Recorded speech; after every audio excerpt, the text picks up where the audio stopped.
All right, Jaden, so on this problem, these are our two equations. So to solve it graphically, we first want to put those equations into our calculator. So solving the second one for y, we'd get y equals negative x plus 3.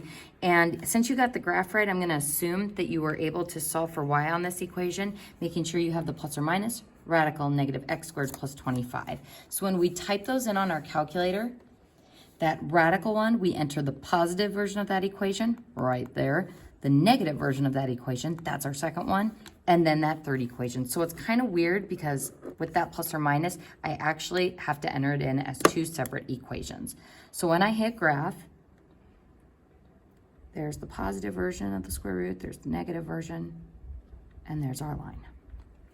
And so we can see that we have two intersection points. So now to find them on our calculator, we are going to use the calculate part of our grapher. So to access that calculate, we do second trace, which takes us to this screen. And these are the steps outlined on page 1 in your notes. We select option 5, which is intersect. But this is where it gets tricky because when it asks us these prompts for first curve, second curve, etc., we need to make sure that we are on the right lines. So let's say I want to start with this top intersection point first. We've got the blue line selected, so I press enter. But then for the second curve, it's asking me for the red line. So we don't want to find the intersection of those two. We want to find the intersection of the blue one and the black line. So to jump curves and select the linear one, press the up button. That jumps up to the circle.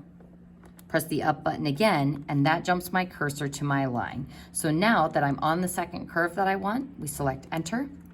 And for the guess, I'm just going to go close to that intersection point, press enter one more time, and that gives us negative 1.70 for the x and 4.70 for the y. Now to find the second intersection point, we are going to repeat the process. So second trace to go to the calculate screen, option number 5, intersect. And now it's hard for me to tell which curve I'm on here, so I'm going to go ahead and arrow over.